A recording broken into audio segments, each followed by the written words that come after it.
Atos, capítulo 26. Nesse primeiro momento, nós vamos ler até o versículo 8. E depois nós continuamos a leitura. Então, Atos, capítulo 26, do 1 ao 8. Então, Agripa disse a Paulo: você tem permissão para falar em sua defesa. A seguir, Paulo fez sinal com a mão e começou a sua defesa.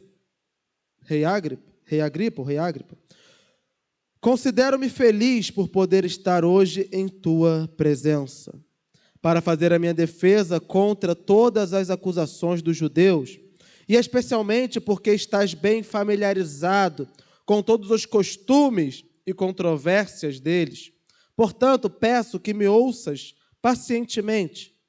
Todos os judeus sabem como tenho vivido desde pequeno, tanto em minha terra natal como em Jerusalém.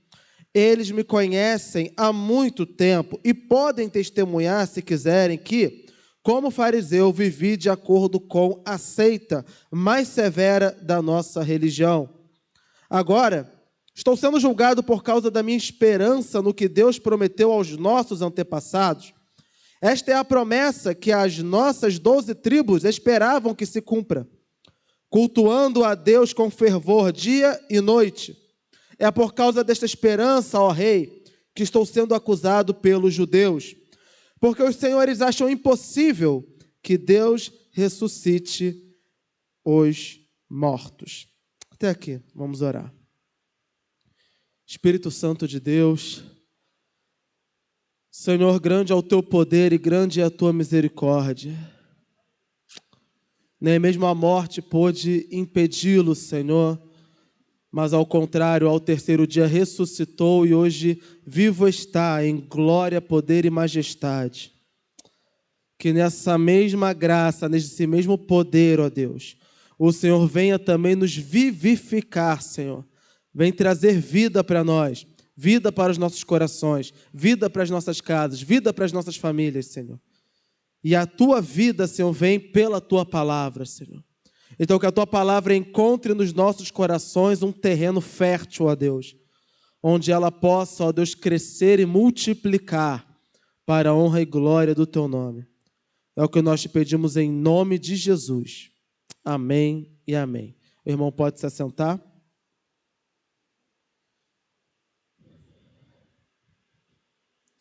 Só um lembrete que eu esqueci de fazer durante o nosso momento de anúncios, é que o nosso pastor está no retiro de pastores das alianças das igrejas cristãs de Nova Vida. Então, ele está junto com os pastores em retiro. Ele pediu para salientar que esses cultos em que ele não veio às quartas-feiras não foi por desleixo, e nem porque ele não considera o culto de quarta-feira tão importante quanto o de domingo. É porque, infelizmente, as coisas foram coincidindo no dia. Semana passada ele teve uma cirurgia dentária. Essa semana ele está no retiro de pastores, porque sábado agora será a assinatura da aliança, coisa que nós estudamos aqui no curso de membros, onde todos os pastores assinam com o bispo primaz, confirmando com o bispo a sua lealdade, porque todas as igrejas são independentes.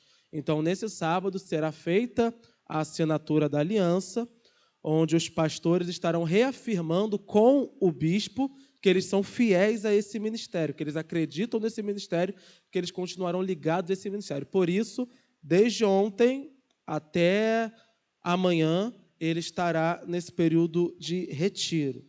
Só trazendo para a ciência dos irmãos. Na semana passada, nós vimos que Festo, o novo procurador ou o novo governador da Judéia, que assume depois de Félix, depois daquela enrolação toda de 2 anos para julgar Paulo e nunca colocando para frente, o primeiro ato dele, quando chega na cidade, é colocar para frente o processo. Mas aí ele vai se deparar com 2 problemas. 1, Paulo é inocente. 2, os judeus querem matar ele. Por que são 2 problemas para ele? Primeiro, ele não pode condenar um romano inocente à morte. E Paulo tem cidadania romana, então ele tem direito a um julgamento justo. Então, qual é o problema dos judeus quererem matar ele? Porque ele é o governante dos judeus e não pega bem, logo de início, ele fica contra o povo que ele tem que governar.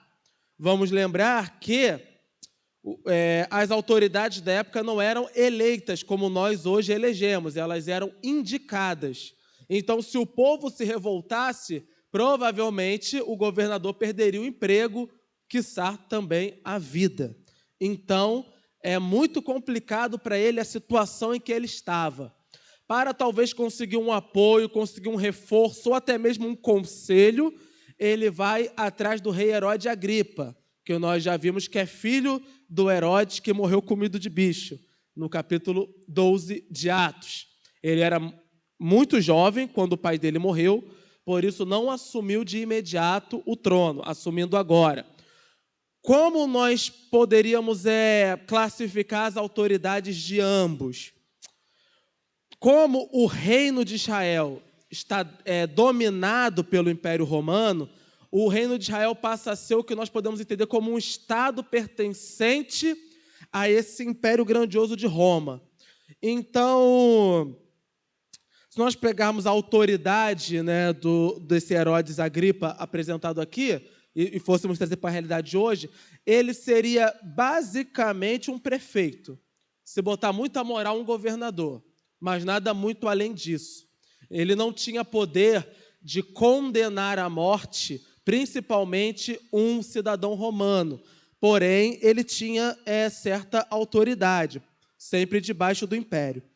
E esse Festo, se nós formos trazer também, ele seria o que a gente poderia chamar de um procurador da República. Ele era um procurador do Império. Ele tinha autoridade pelo Império de reger, de dominar aquela região e julgar as causas daquela região. Então, ele trabalhava ao lado do rei, sendo que, por ser romano, às vezes a autoridade dele poderia superar a do rei local. Dentro dessa situação e desse julgamento tão difícil, ele chama o rei e pede um conselho. Fala, olha, estou com esse homem aqui.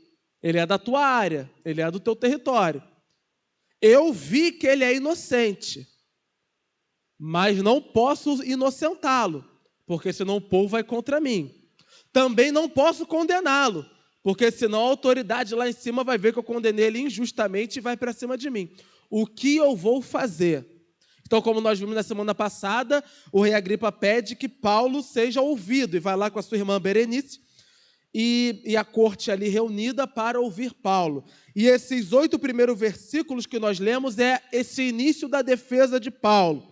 Primeiro, Paulo começa reconhecendo a autoridade civil daqueles homens e traz um alívio para ele. Ele deixa escapar esse alívio do rei Agripa estar ali. Por quê? Porque o rei Agripa era judeu, era pertencente ali à região. Então, ele conhecia o povo e sabia que o povo era difícil. Diferente de Festo, que chegou do nada ali no território. Então, é como se Paulo estivesse falando, estou muito feliz do senhor estar aqui, porque o senhor é da área. O senhor sabe que esse povo é terrível. Eu não estou inventando. E ele vai jogar também um pouco no sentimental e na honra do rei. Porque nós sabemos que a família de Herodes não é uma família muito santa, nem muito ligada à lei. Mas como rei, ele tinha que pelo menos conhecer a lei do povo. Então, Paulo joga, já que o senhor sabe, já que o senhor conhece, já que o senhor entende, né, tentando trazer para o rei, traz a memória aí. Lembra que esse povo também é teu, lembra da lei do teu próprio povo. Para quê? Para que o rei talvez interceda por ele, não como um favor, mas como justiça. Que o rei olhe e fale, não, realmente, dentro da nossa lei, esse homem não cometeu crime algum. E como Paulo começa? Paulo inicia sua defesa trazendo ao rei as crises constantes que os judeus causavam. Então, ele já vai trazendo, né? Rei Agripa, me considero muito feliz por estar hoje em tua presença para fazer a minha defesa contra as acusações dos judeus. Né? Já que estás familiarizado com todos os costumes e controvérsias deles. Já demonstrando, o Senhor sabe os costumes que eles têm, sabe também que são costumes muito controversos.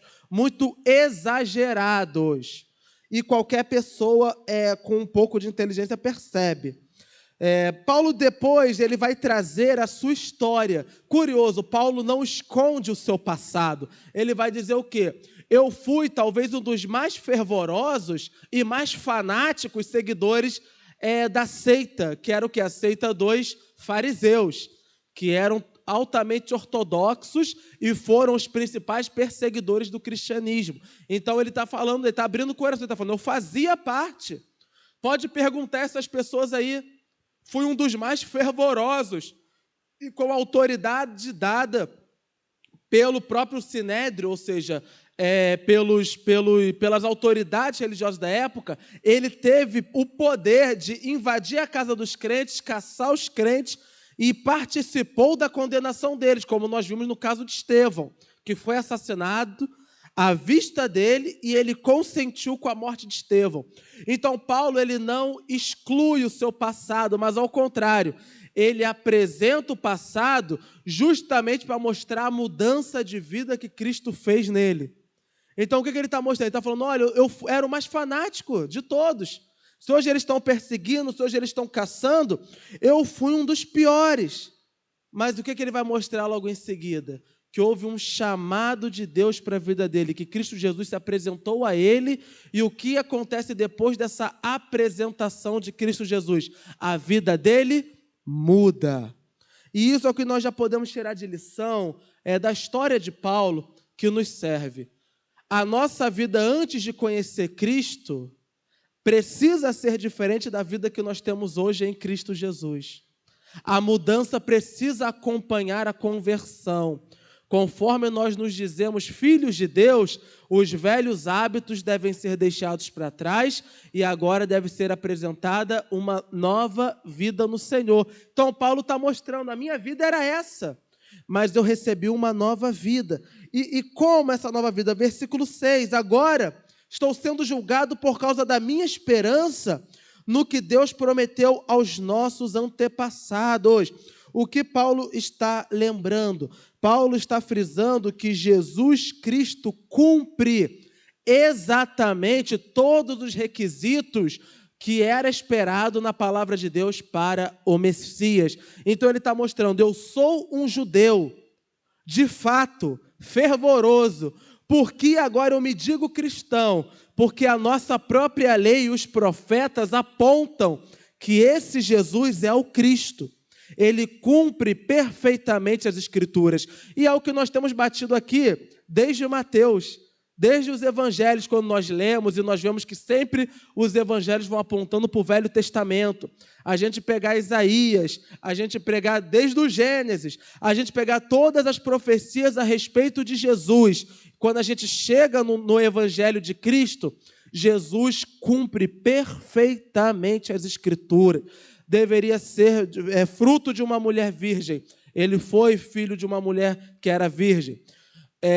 Deveria nascer em Belém, ele nasceu em Belém, fora os milagres e maravilhas. Haveria de ser traído, foi traído. Haveria de morrer no madeiro, morreu no madeiro. Haveria de ressuscitar. E aí Paulo vai frisar, vocês não creem que Deus pode ressuscitar os mortos.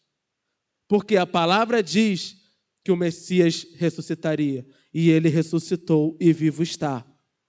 Mas aquele povo não entende. Por que não entende? Porque eles estão à procura de um Messias político, de um Messias terreno, que vai libertar eles dessa opressão de Roma e vai fazer Israel ser novamente independente, emancipada, né, do Império Romano, um Estado novamente livre. Mas o Messias não veio para nos libertar dos nossos problemas e das nossas aflições terrenas, embora ele faça milagres e maravilhas que nos aliviem delas. Mas o foco dele, ele veio nos libertar da opressão do inferno. E isso ele fez perfeitamente. Nós somos livres, nós temos liberdade no Senhor. Ainda que nossas vidas sejam muito difíceis, Cristo Jesus cumpriu a promessa e o propósito da sua vinda aqui na terra. Ele morreu para nos salvar dos nossos pecados. E hoje nós temos no Senhor salvação da alma e liberdade. É o que ele veio fazer e fez na vida de Paulo. Então, Paulo está dizendo o quê? Olha, eles estão me caçando por causa da lei, mas eu estou de acordo com a lei, porque a lei e os profetas apontam para Jesus Cristo. E eu também aponto para Jesus Cristo. E a única diferença entre nós é isso. Vocês não creem que Deus é poderoso para ressuscitar os mortos. Por que Paulo está dizendo isso? Porque eles acreditavam que Jesus era um homem qualquer que eles mataram. Mas Paulo viu um Jesus vivo. E pelo testemunho da palavra de Deus nós sabemos, Cristo ressuscitou. Ele não foi apenas um profeta, ele não foi apenas um pensador, era o próprio Deus aqui na terra, que havia se esvaziado da sua glória, tornado-se homem, morreu sim na cruz, mas como prometeu, ao terceiro dia ressuscitou dentre os mortos. E nós devemos tomar cuidado com as heresias. E uma das heresias que tem crescido nos últimos tempos, principalmente por conta do liberalismo teológico, que é muito pregado geralmente por esses pastores meio coaching, né, meio liberais, meio descolados, é que tudo o que acontece na Bíblia é interpretativo, nada é muito literal.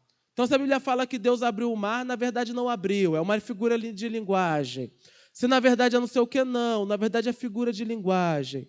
Tudo isso é muito perigoso. É óbvio que na Bíblia nós temos passagens que não são literais, que são figurativas, mas o texto é claro quando ela é literal e quando não é. É fácil identificar o que é literal e o que não é. Basta estar atento. E uma das coisas que muitos dizem é que Jesus não ressuscitou, que ele está vivo na memória dos crentes. E no Natal, não, na Páscoa, a Rede Globo, fala o nome, Zé Dani, a Rede Globo chamou um pastor para falar sobre a Páscoa e ele falou, é porque Jesus está vivo na nossa mente, no nosso coração. Ele basicamente disse, esse Jesus não ressuscitou, eu não acredito que ele ressuscitou. Eu creio que ele tá, a ideia dele, o pensamento dele, então desculpa, então esse Jesus que ele crê não é diferente dos pensadores do mundo. E Paulo vai dizer depois nas suas cartas, se nós não cremos na ressurreição dos mortos, somos os mais infelizes. Porque é justamente a ressurreição de Jesus que dá esperança para nós.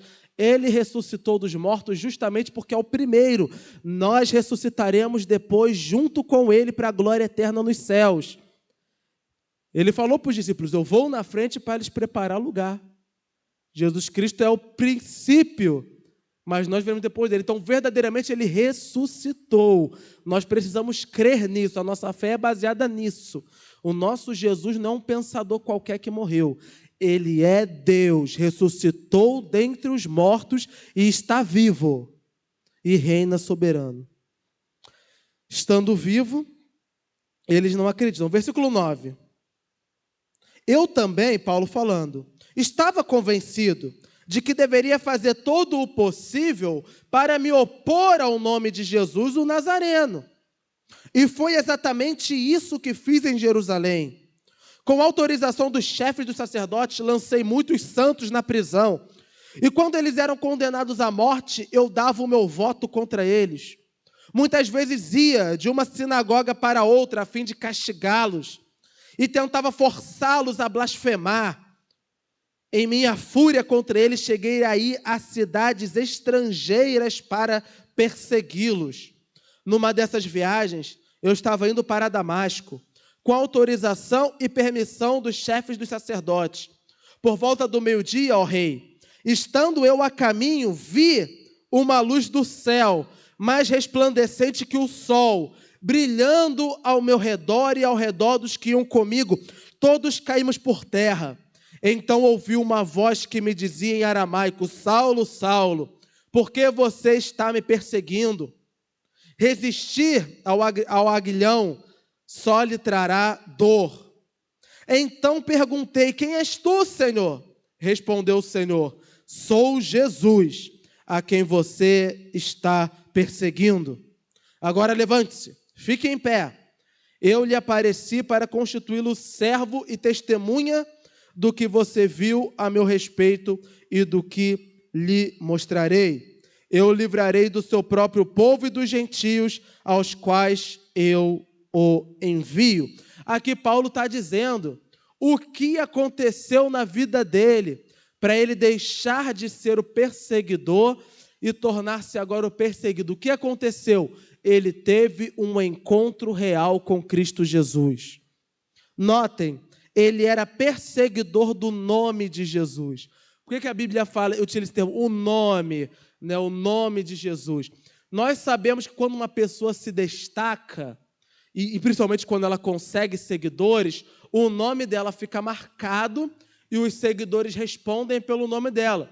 Nesse tempo de política, a gente sabe, falou o nome de um dos candidatos, os seguidores deles vêm para cima. Quase todos eles, menos aqueles que só têm 1%.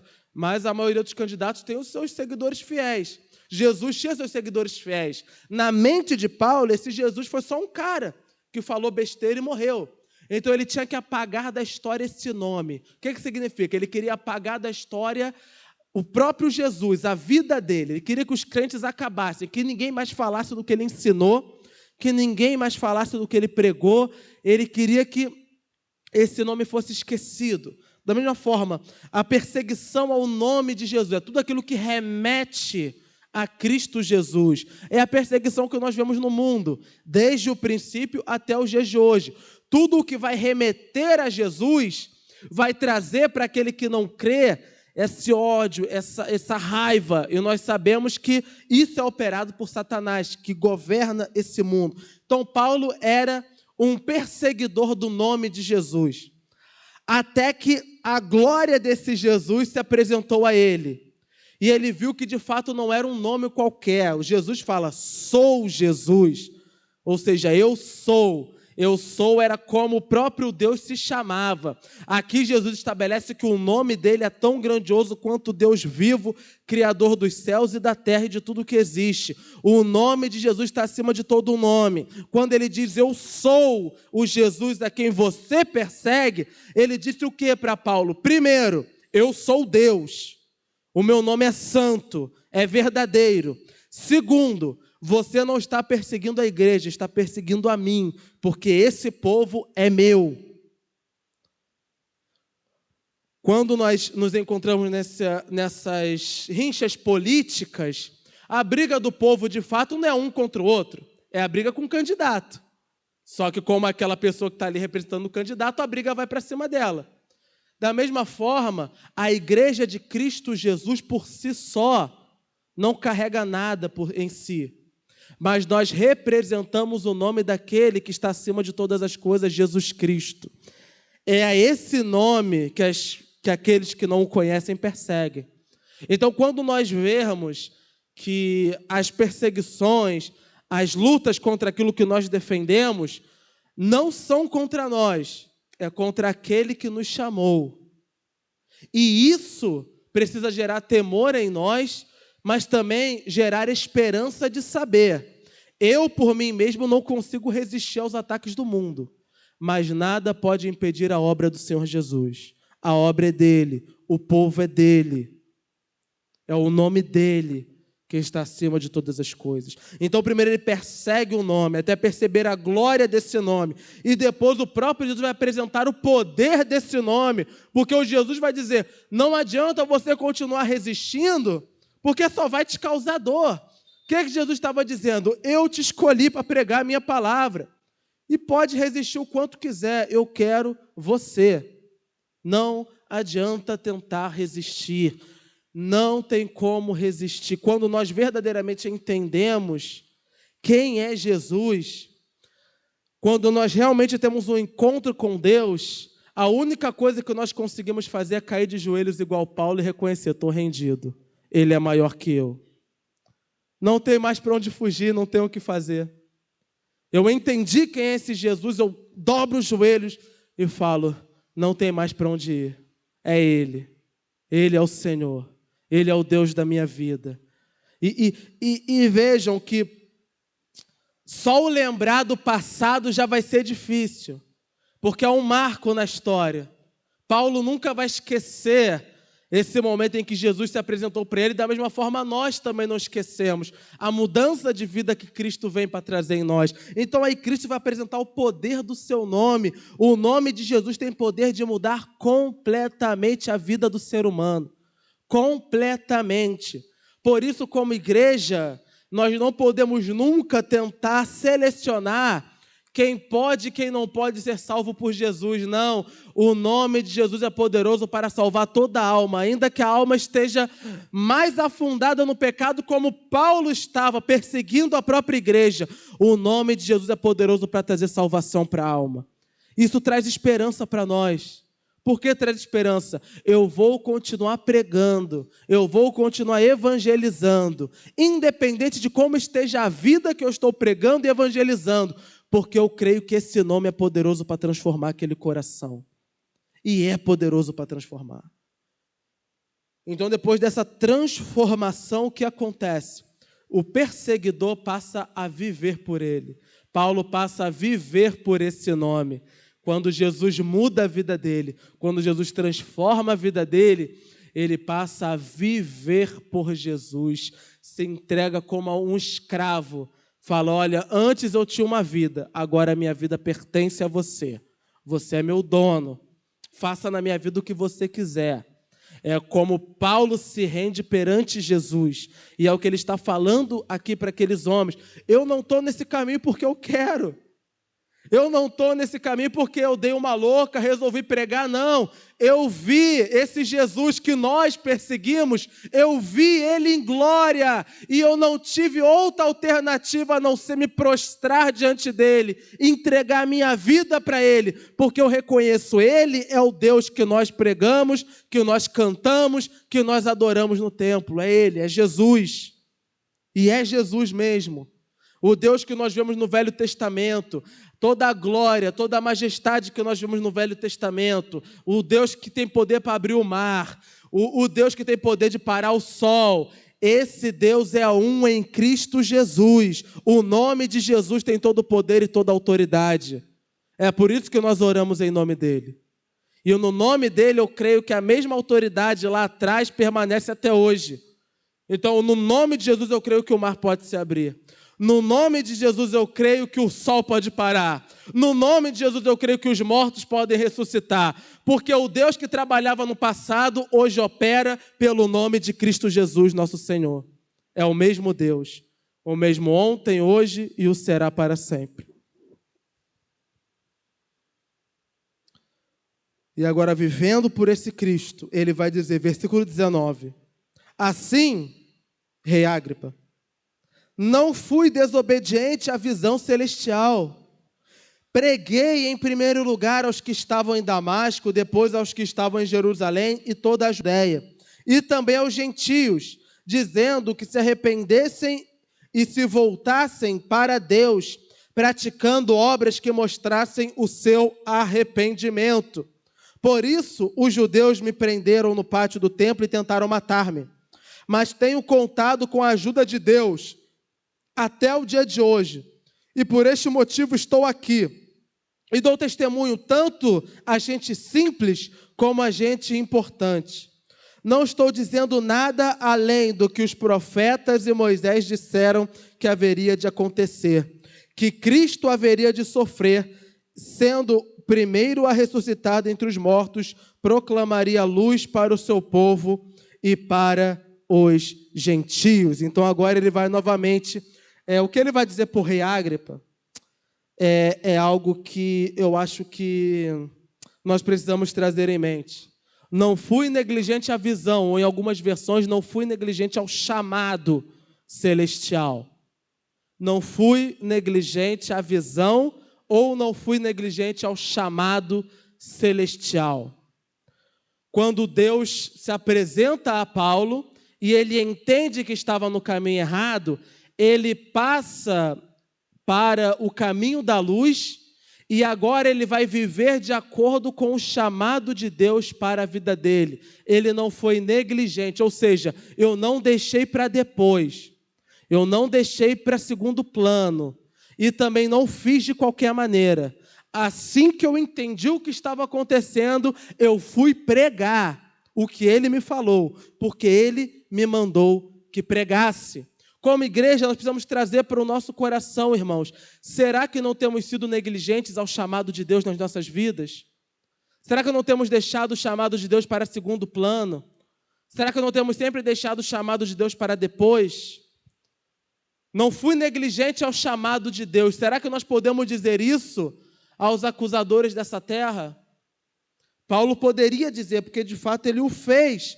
Ele cumpriu a vontade do Senhor. Deus ordenou que ele fosse pregador, tanto dos judeus como aos gentios, e assim ele fez. E por isso ele estava sofrendo. O chamado de Deus muitas das vezes vai trazer para a vida do seu servo sofrimento e dor. Nem sempre serão coisas alegres e felizes.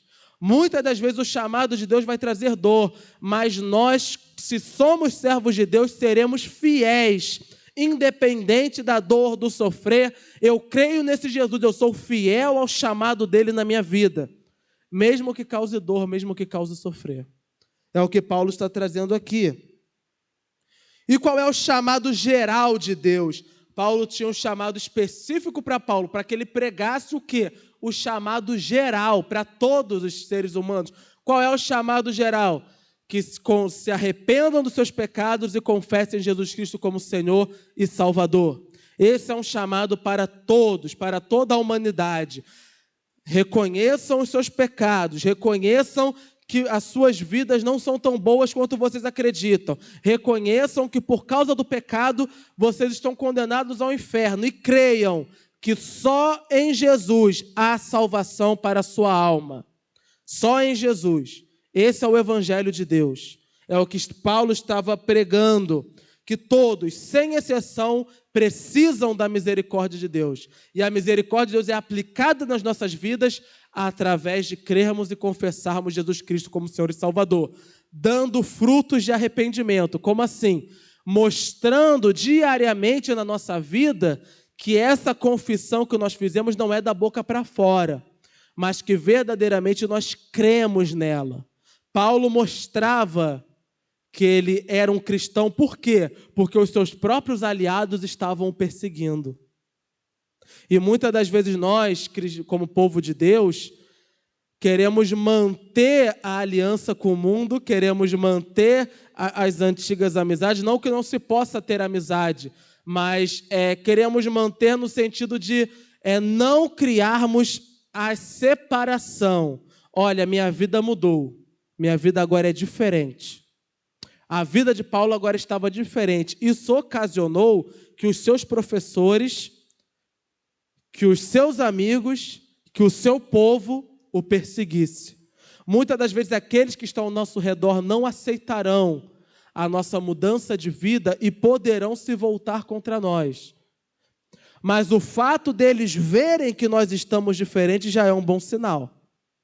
O triste é quando nós dissemos que somos servos de Deus e aqueles que estão ao nosso redor não percebem a diferença entre eles e nós. Eles não veem que é diferente, porque o nosso modo de conversar é o mesmo que o deles, o nosso modo de agir é o mesmo que o deles, o nosso desespero é o mesmo que o deles, a nossa vida é a mesma que a deles.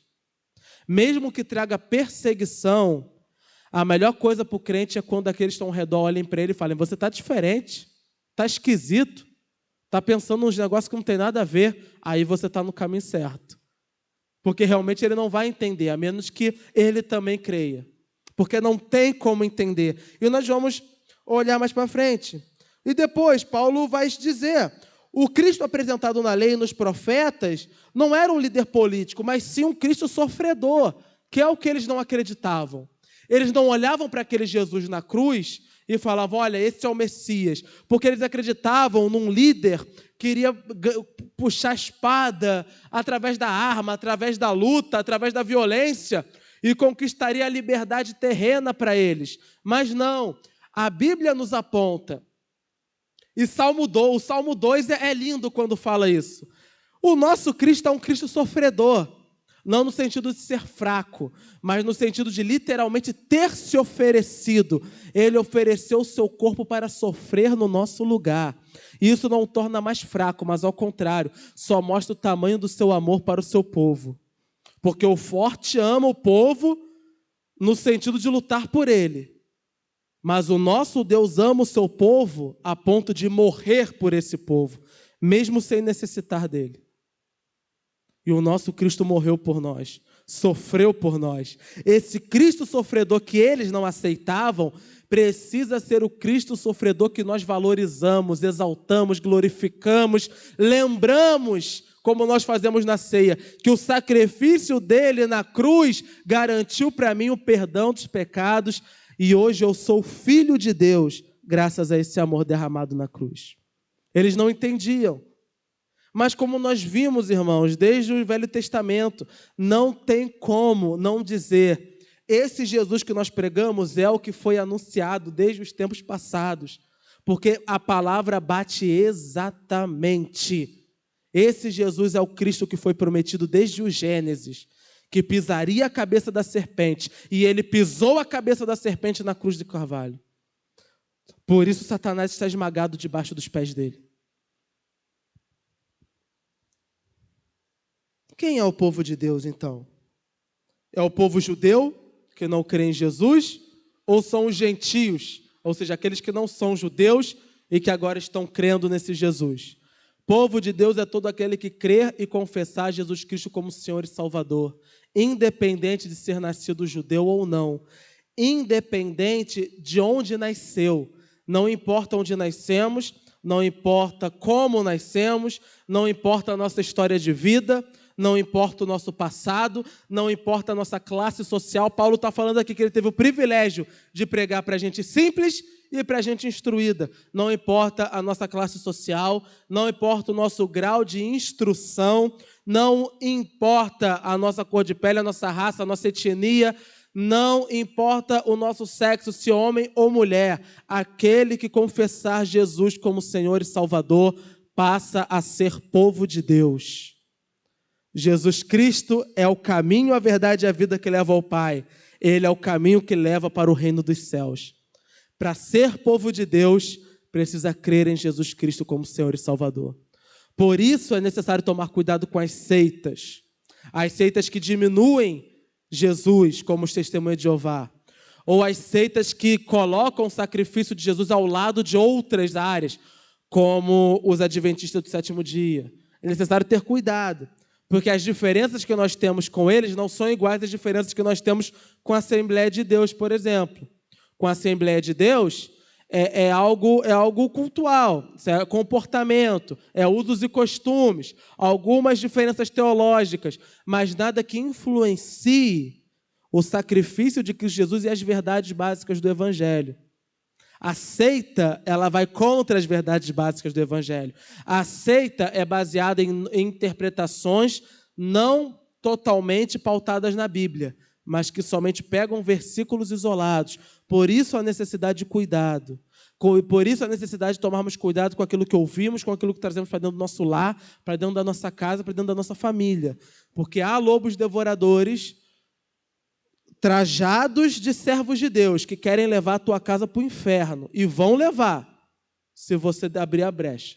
Vão levar. Há igrejas que estão levando as pessoas a praticarem troca de casais. Há igrejas que estão levando pessoas a irem nuas. Houve uma seita que acreditou que Jesus voltaria em 2012 e todos cortaram os pulsos, como sacrifício a Jesus. E morreram ali, todos pregando em nome de Deus. Há muitos assim, recebendo glória como se Cristo fosse, mas que na verdade estão levando as almas para o inferno. Querem ganhar dinheiro, querem abusar do povo em todos os sentidos e ainda vão arrastar a alma para o inferno.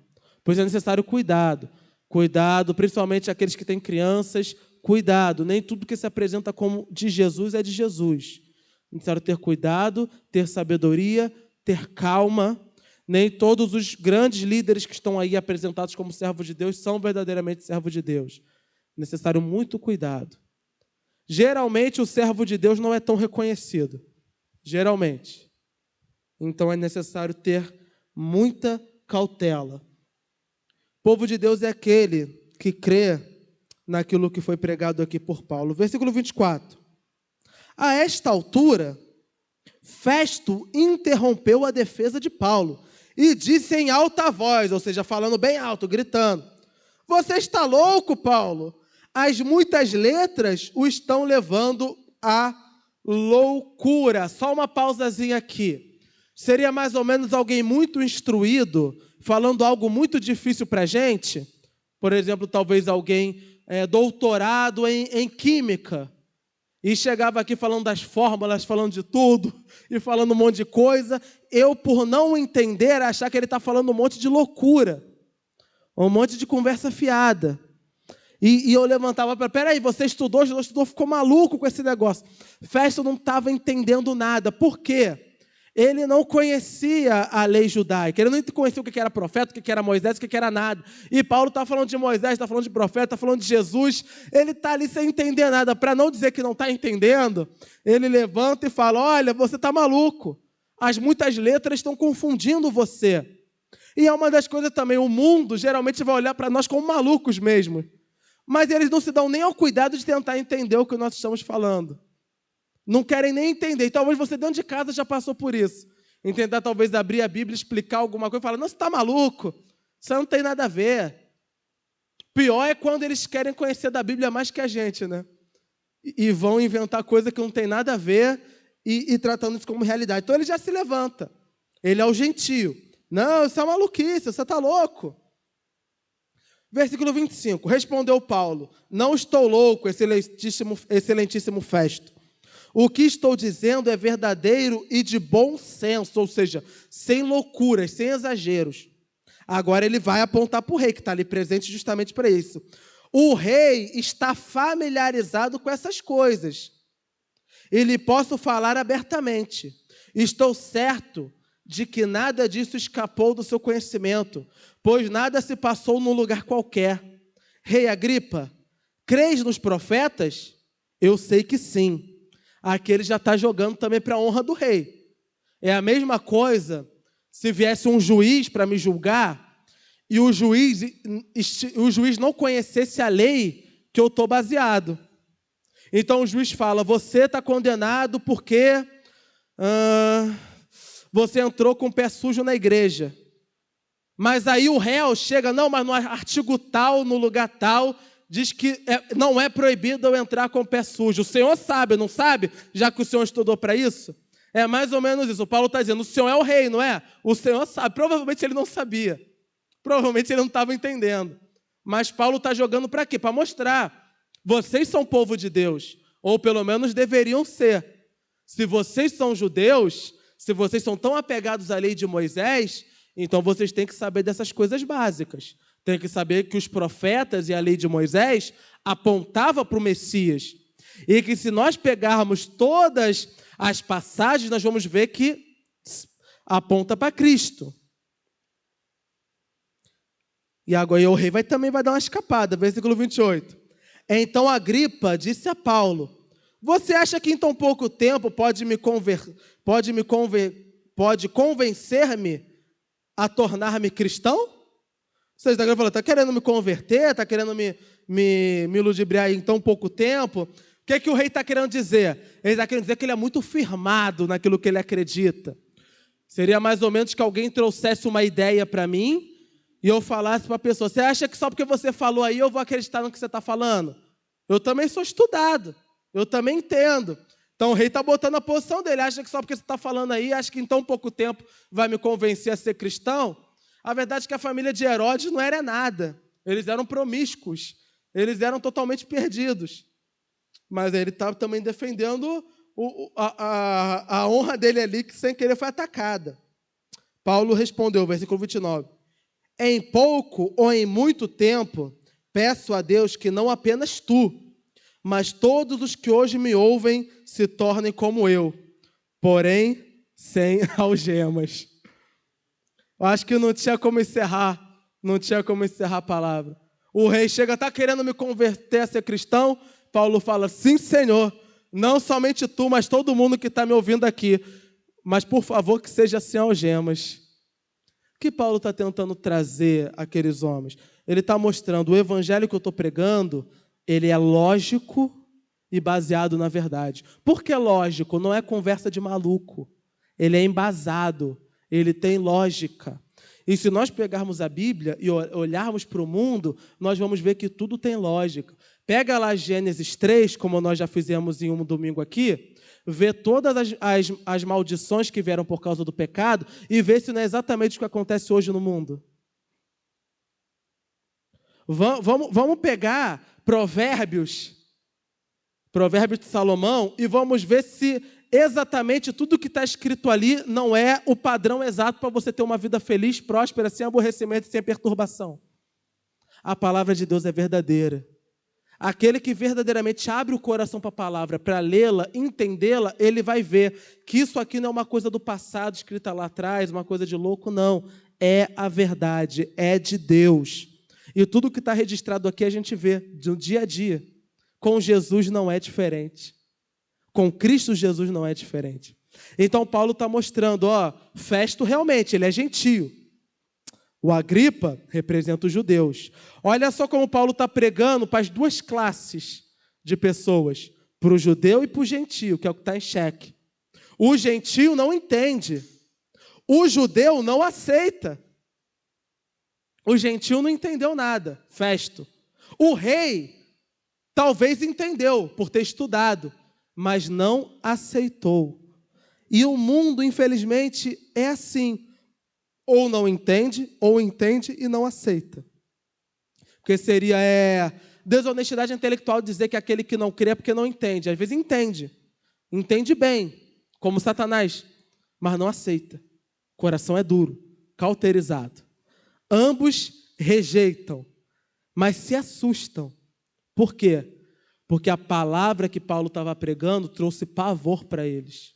Trouxe medo. Festo interrompe, essa é loucura, isso é não sei o quê. A palavra parece que traz medo, e traz sim. Traz medo sim. Porque no fundo eles sabem que essa palavra é verdadeira. Mas crer nessa palavra é abrir mão de tudo aquilo que eles conquistam no pecado. Por isso, rejeitam. Da mesma forma, nós devemos tomar cuidado com isso. Não devemos apenas conhecer a palavra, como também não devemos apenas, entre aspas, aceitá-las.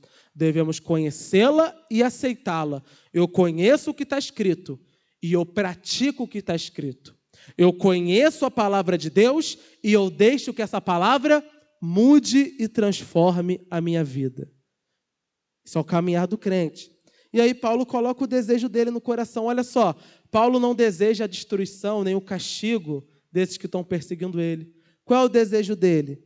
Que eles se convertam como ele. Por quê? Porque ele um dia foi perseguidor. Então ele está querendo dizer mais ou menos o quê? Eu creio que vocês todos podem sim ser como eu. E espero que seja sem algemas. Ou seja, espero que vocês vejam que isso tudo aqui é desnecessário. Paulo traz para eles a verdade pura do Evangelho, salvação da alma. Ele não pregou luxo, ele não pregou glória, ele não falou para o rei, olha rei, se você crê nessa palavra que eu estou te pregando aqui desse Jesus, o teu reino vai prosperar, tu vai ser o rei mais conhecido da história, tua descendência não terá fim, eu vou fazer não sei o quê, vou fazer não sei o que lá, tu vai ser abençoado. Jesus, salvação da alma, perdão dos pecados, evangelho simples e puro. Se a alma vai aceitar ou não, é com ela e Deus, mas o pregador tem que ser honesto na palavra, tem que ser honesto na pregação. E assim ele o fez. Versículo 29, de novo.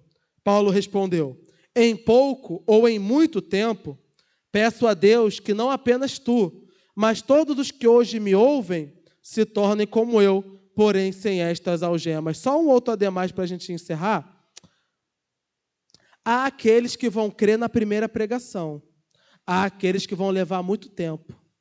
Há aqueles que vão perseguir os que pregaram, mas ainda assim poderão ser convertidos. Não pense que o tempo é determinante para a salvação da alma. Permaneça pregando, permaneça pregando, permaneça pregando. Deus pode fazer a obra. Paulo está falando, ainda que não seja agora, eu espero em Deus, que mesmo que daqui a muito tempo, alguns dos senhores se convertam. E esse deve ser o nosso propósito também. Versículo 30.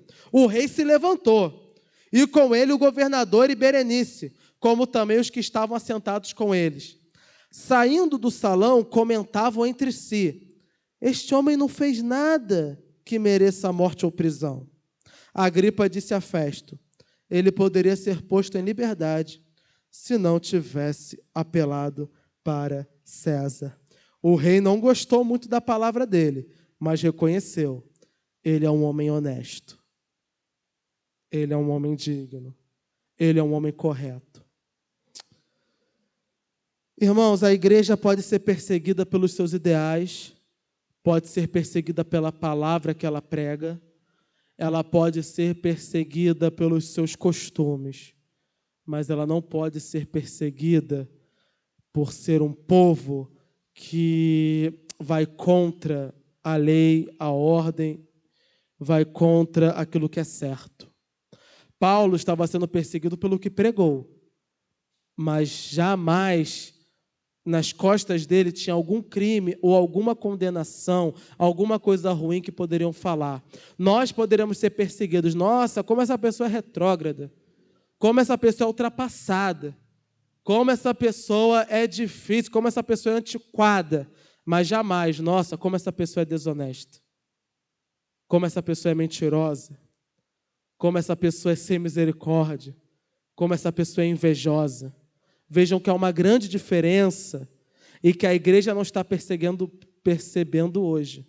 Hoje a igreja está sendo acusada não somente pelos seus ideais, mas está sendo acusada por ser corrupta, está sendo acusada por ser leviana, está sendo acusada por ser imoral, e é muito triste ver.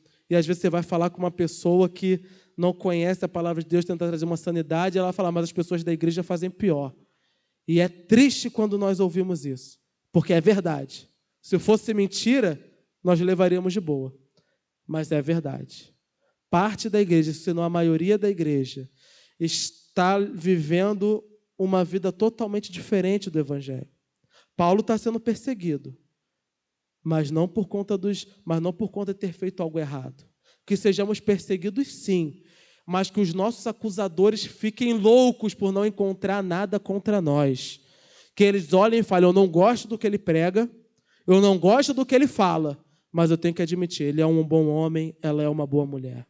É honesto, é trabalhador, é digno, é verdadeiro, falou, cumpre, não trata com mentira, os seus negócios não são mentirosos, não trabalha com propina, com enganação, com enrolada, não. É gente séria. E se fôssemos reconhecidos assim, talvez a nação seria impactada. Que possamos, como igreja, ainda que perseguimos pelo mundo, dar sempre um bom testemunho para ele. Que o mundo me persiga pelo nome de Cristo Jesus, mas não pelas minhas atitudes. Porque Jesus Cristo não foi perseguido pelo mal que fazia, mas sim pelo bem.